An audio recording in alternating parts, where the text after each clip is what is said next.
Hello, जय हिंद, वंदे मातरम साथियों। तो साथियों, आज 4 दिसंबर की तीनों शिफ्टों का पेपर जो है वह हो चुका है। तो साथियों, 3 शिफ्ट देखने के बाद ऐसा लग रहा है कि आज का पेपर बहुत सरल था।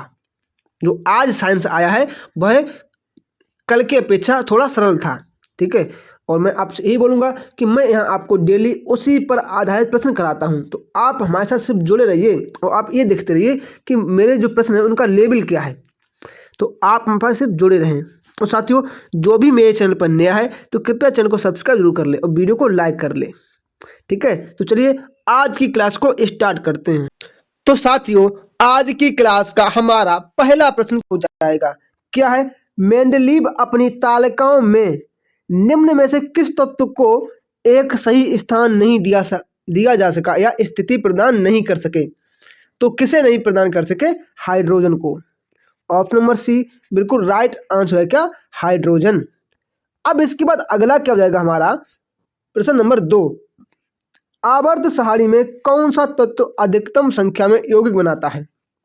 जो आवर्त सारणी है इसमें ऐसा कौन सा तत्व है जो सबसे अधिक मात्रा में यौगिक बनाता है? तो कौन है? कार्बन। क्या है? कार्बन है। तो यहाँ पर कार्बन का प्रतीक चिन्ह क्या है? ऑप्शन नंबर डी बिल्कुल राइट हो जाएगा। अब अगला क्या है यहाँ पर हमारा? प्रश्न नंबर 3 क्या कह रहा है? वसा और तेल बासी हो जाते हैं क्योंकि देखो, वसा और तेल बासे तब हो जाते हैं जब उनमें क्या होता है? ऑक्सीकरण होता है। ऑक्सीकरण होता है तब। तो ऑप्शन नंबर सी यहाँ पर राइट आंसर हो जाएगा। अगला क्या है यहाँ पर हमारा? प्रश्न नंबर 4 क्या कह रहा है? निम्नलिखित में से कौन पुरुषों में टेस्टोस्टेरोन उत्पादन करता है? टेस्टोस्टेरोन का उत्पादन कौन सी ग्रंथि करती है? तो कौन करता है? पुरुषों की बात हो रही है। तो कौन? वृषण करता है। ऑप्शन नंबर सी बिल्कुल राइट आंसर है। क्या? वृषण। अब अगला क्या है यहाँ पर हमारा? प्रश्न नंबर 5 क्या कह रहा है? नकारात्मक त्वरण में शरीर का वेग डैश होता है। शरीर का वेग डैश स्थिर रहता है। मतलब कैसे स्थिर रहता है? तो क्या? कम हो जाता है। कम हो जाता है। नकारात्मक त्वरण में शरीर का वेग कैसा हो जाता है? कम हो जाता है।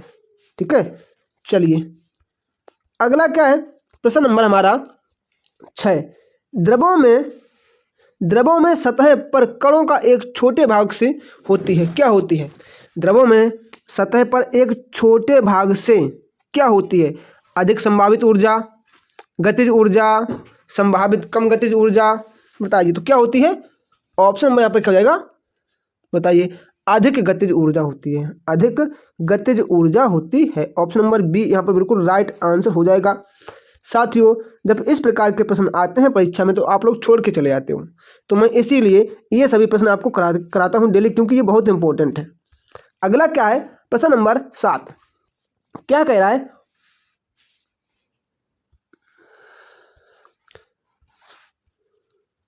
मुख की ग्रास नली और अस्तर भी डैश के साथ ढके होते हैं। मुख की ग्रास नली और अस्तर भी डैश के साथ ढके होते हैं। किसके साथ ढके होते हैं? तो ऑप्शन नंबर क्या हो जाएगा? पपड़ीदार उपकला। पपड़ीदार उपकला के साथ ढके होते हैं। ऑप्शन नंबर ए बिल्कुल राइट आंसर हो जाएगा। अगला क्या है? प्रश्न नंबर हमारा 8 क्या कह रहा है? निम्नलिखित में से कौन एक संयोजी ऊतक नहीं है? संयोजी ऊतक नहीं है। तो देखो, उपास्थि ऊतक ये तो संयोजी ऊतक है। अगला क्या है? वसा ऊतक ये भी है, अस्थिरज्जु ये भी है, लेकिन पेशी ऊतक ये नहीं है। तो ऑप्शन नंबर क्या हो जाएगा? Right answer option number B बिल्कुल सही हो जाएगा। अब अगला क्या है?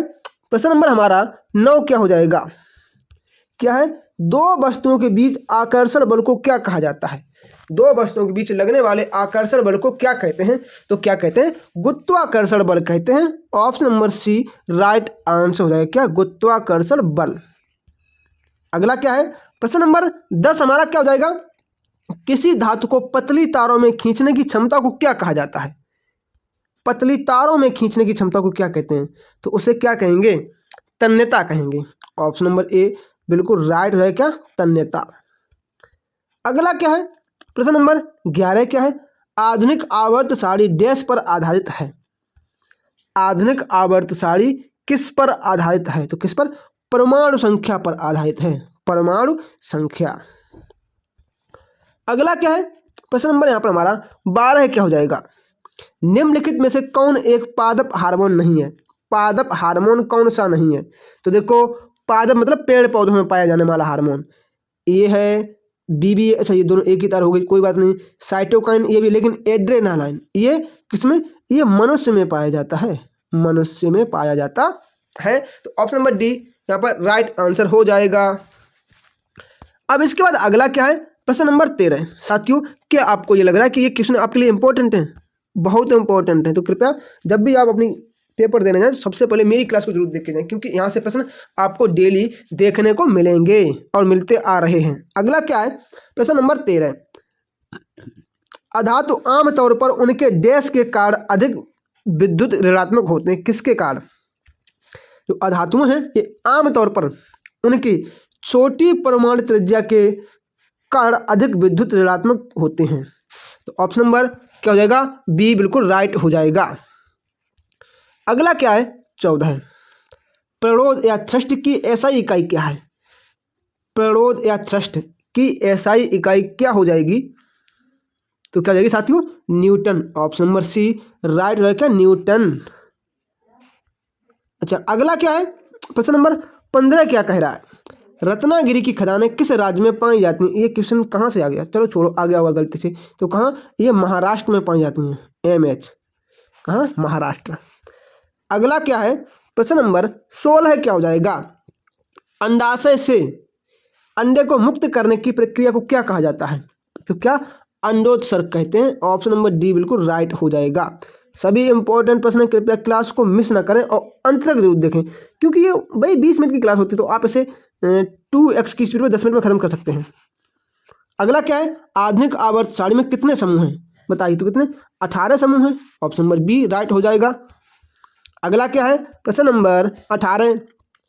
आवर्त सारणी में सबसे कम प्रतिक्रियाशील तत्व कौन सा है? तो अक्रिय गैस है, क्योंकि इसके जो अंतिम कक्षा होती है उसमें 8 इलेक्ट्रॉन होते हैं। अगला क्या है? प्रश्न नंबर 19 क्या कह रहा है? ऊतकों में कोशिकाएं व्यापक रूप से फैली हुई होती हैं। तो किसमें? उपास्थि में। उपास्थि में व्यापक रूप से फैली होती हैं। ऑप्शन नंबर नहीं है इसका सीधा आंसर, आप जानिए उपास्थि। और अगला क्या है? प्रश्न नंबर 20। निम्नलिखित में से किस जोड़े की समान एसआई इकाई है?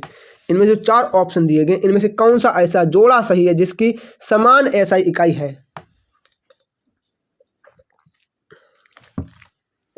तो इसका राइट आंसर क्या हो जाएगा? कार्य और ऊर्जा। ऑप्शन नंबर सी हो जाएगा, कार्य और ऊर्जा। अगला क्या है? प्रश्न नंबर 21। निम्नलिखित में से कौन आर्किमिडीज के सिद्धांत पर आधारित नहीं है?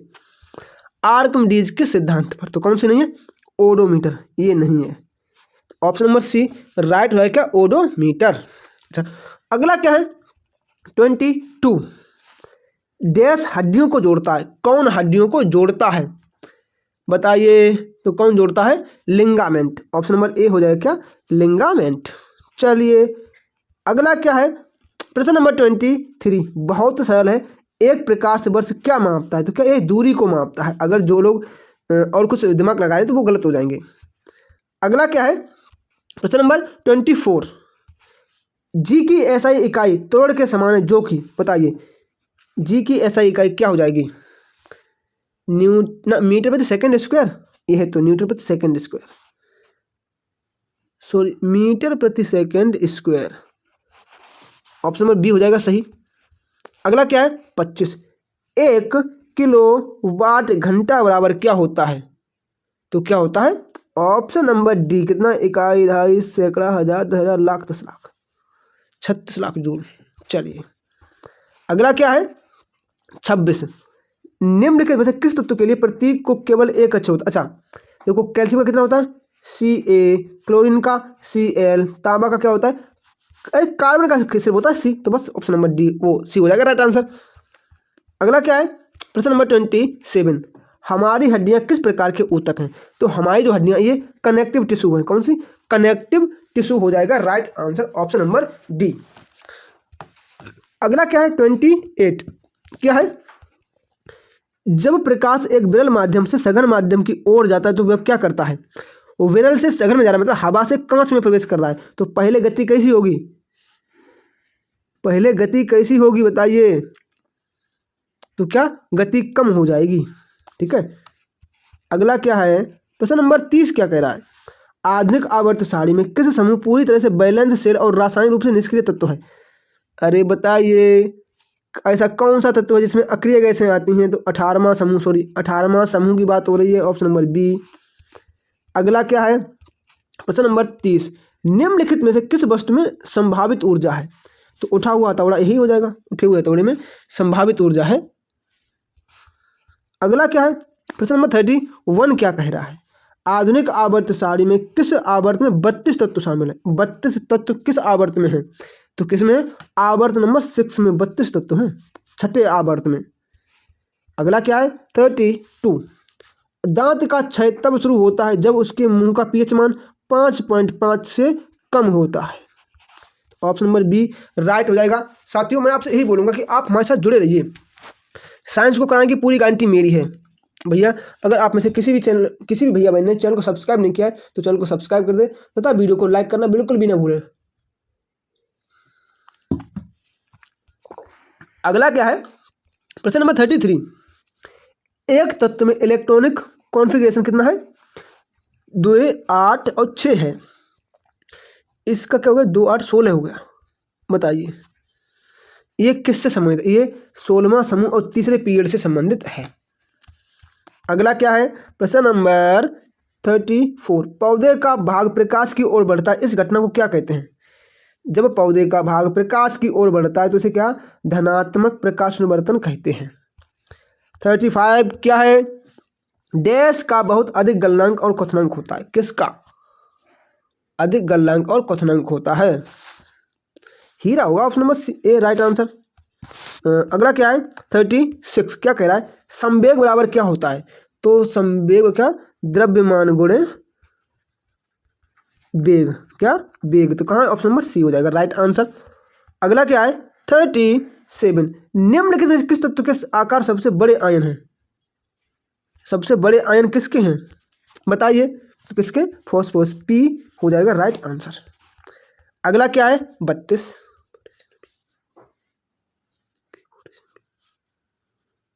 द्रव्यमान और वेग के गुणन को क्या कहा जाता है, तो अभी मैंने बता रखा है संवेग, अभी पहले प्रश्न करके आए संवेग कहा जाता है। 39 क्या है, पादपों का हार्मोन जो तने की वृद्धि को मदद करता है, तने की वृद्धि में कौन मदद करता है, तने की वृद्धि में। 39 का आंसर क्या हो जाएगा auxin, option number C right answer हो जाएगा। अगला क्या है 40, क्या कह रहा है 220 कार्बन डाइऑक्साइड में डैश मोल होते हैं बताइए, तो देखो मोल क्या होता है, देखो CO2 का 220 है, कितना 220 है, और CO2 के एक आणविक, सॉरी CO2 का आणविक द्रव्यमान कितना होता है 44 होता है ना, 44, तो 44 पंचे तो कितना 5 हो जाएगा राइट आंसर। अगला क्या है प्रश्न नंबर 41, एल्काइन का सामान्य सूत्र क्या होता है, तो क्या होता है CnH2n-2, ऑप्शन नंबर बी हो जाएगा राइट आंसर। अगला क्या है 42, एक पानी की बोतल पर पानी द्वारा ऊपर की ओर लगाए जाने वाले बल को क्या कहते हैं, तो क्या उत्प्लावक बल कहते हैं, option number B right answer हो जाएगा। 43 क्या है, डैश एक बैंगनी रंग का ठोस हैलोजन है, तो कौन सी, आयोडीन है, आयोडीन बैंगनी रंग की एक ठोस हैलोजन है। 44 क्या है, आंतरिक कान के अंदर दबाव भिन्नताएं किसके द्वारा विद्युत संकेतों में बदलती हैं, तो किसके कणावर्त, ऑप्शन नंबर ए राइट हो जाएगा। अगला क्या है 45, लगभग 40 सेंटीमीटर लंबी सीधी नली जो शुक्राणु पुटकाओं तक ले जाती है क्या कहा जाता है, शुक्रवाहिका कहेंगे, बहुत सरल ये तो प्रश्न था। अगला क्या है 46, जाइलम एक है, तो जाइलम क्या एक स्थायी ऊतक है, क्या यही होगा, यस स्थायी ऊतक होगा यहाँ, स्थायी ऊतक, ठीक है। चलिए अगला क्या है 47, अंडप में शामिल है, अंडप में क्या शामिल है, तो क्या है वो बीजाणु शामिल है, option number D right answer हो जाएगा। तो साथियों ये जो मैंने आपको 47 प्रश्न कराए, इसमें से आपने कितने प्रश्न सही किए ये तो आप ही जानते होंगे।